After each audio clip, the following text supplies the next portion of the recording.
Hey everybody, welcome back for another Evo install video. Not doing many of these videos, but I'd like to do one here and there for some installs and some tips on things that I can't find myself on YouTube or I can't find myself on some forums. Today I'm working on a WK Motorsports shifter for this Evo 8. These shifters are readily available, readily accessible. But I could not seem to find any installs, any tips, or anything like that on the Evo 8 market. They're all over the place for the 10s. The Evo 10s got probably 50 videos of them and all sorts of stuff on the forums. I just could not find anything on the 8, so I figured I would do a quick video for you guys to throw this in, show you kind of install, and then show you what I think about it.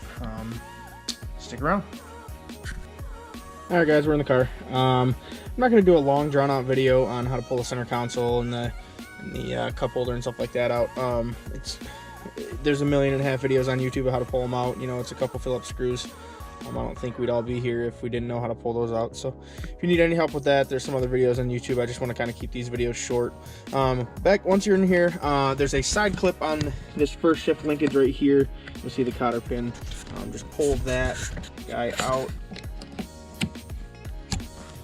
Once you pull that out, that left side shifter linkage will come off. Just pull that off and drop it down. There's a second shifter linkage in the bottom. So there's a bottom plastic piece that goes on the bottom of that shift linkage. There's two ends to the metal clip.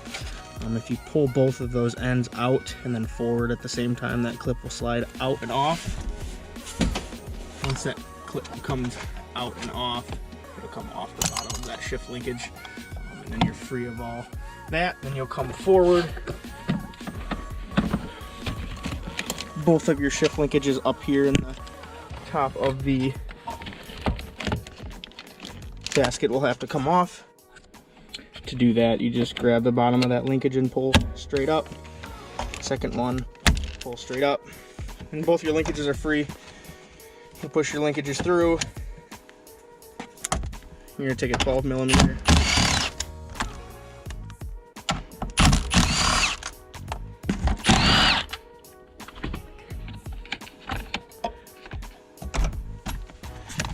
Second linkage out of the way so you can get to there.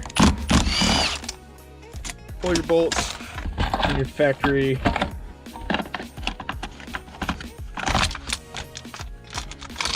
cage will come right out as one piece. Might be a little easier if you pull this bracket off. I didn't really feel like it was going to help me that much, so I just left it on. So now that we have the complete removal out, we will go on with the install. Alright guys, so the bolting process is obviously just reversed to the last time. Once those two linkages are in the same spot, that other one, those linkages will drop right into place. You're going to come back with this linkage that's on the side of the shifter. Put your factory linkage cable in, and then replace that cotter pin that we did before.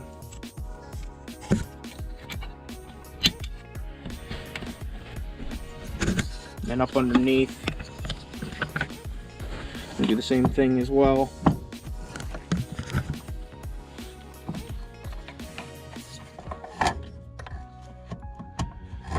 Just slide that linkage up into the bottom of the shifter. That'll click into place. You do it going the right way. That clip face, those two ends on that clip face down.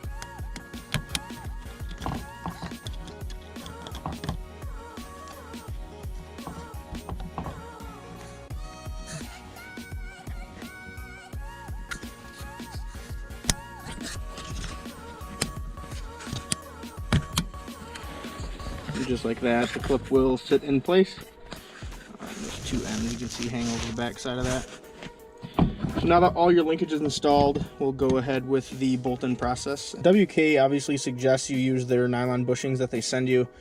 They also said if you don't want to, or you don't have the availability to, you can use your factory bushings if you please. So I'm going to go ahead and throw the WK bushings in. Just throw those bolts in loosely.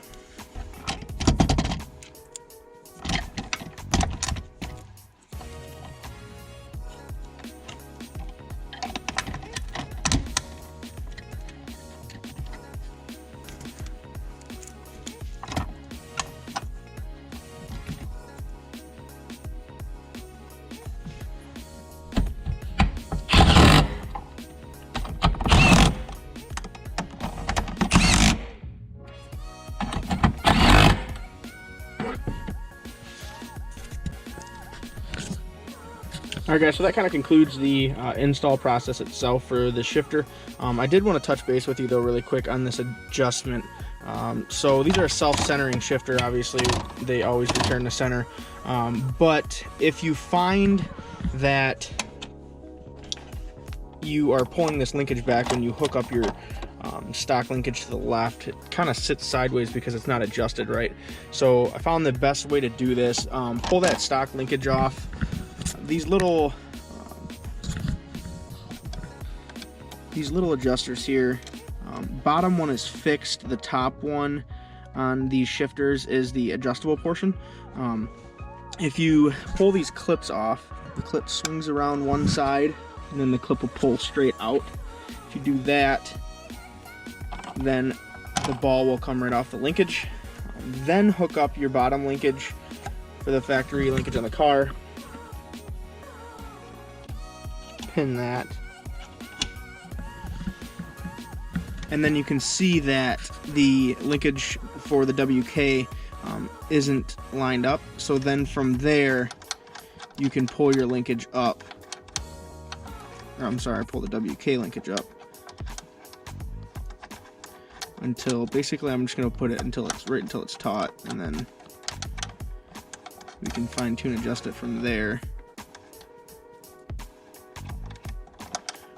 It'll be pretty darn close to not being, or pretty darn close to being on that lock nut, but not quite. So then you'll come back down, slide that pin back in, and then clip it around there. So then the linkage, or then the shifter is completely installed and it's straight up and down, which is nice. And feels tight. So this shifter is super tall, obviously. I mean, my hand is just below the radio, right at the climate control buttons area, which for a race setting, which this car is basically going to be used for, it's fine. But for daily driving, if you don't want to do so, you can pull this shift knob off, take this red ring out, and then you can put the shift knob off, and it allows you to go down probably another ½ inch or so. So it's a little bit shorter. I mean, then you're below the climate control, so it gives you an inch or two. I don't know if you could pull these sleeves off. I don't think you can, but you can at least pull this red collar off and it'll give you a little bit more room if that's just not your style. You can get a smaller shift ball to or shift knob as well. This is kind of the closest to my my AMS shift knob that I could find, so I ran with this one. But so that kind of concludes the install. Any questions, you can let me know. So far, I mean, the shifter feels great, it looks great, it's very tight. I really like the return to center on it. I mean, you've got maybe an inch of movement left and right, very rigid. For the price point, you really can't beat it. I mean, all these other companies are selling for $900 to, you know, $1,400 for shifters. The only thing that I wish WK really would switch up with theirs is possibly do a lockout or like a no money shift somehow. There is no feature on this one for that, unfortunately, but the shifting is so crisp that I really don't know how you could miss a gear with this. Another great asset to this shifter too to have, which I kind of touched on earlier too, was the not only obviously the notch style, the throw, and the return to center on the shifter is great, but in a race application, the reach for a shift with this height, obviously with that collar in, it's a lot nicer. Obviously you're not searching for a shifter. In race application, it's inches for a reach, which I absolutely love. So I love it. I hope you guys end up ordering one, and I hope you guys love it too, and leave your comments below.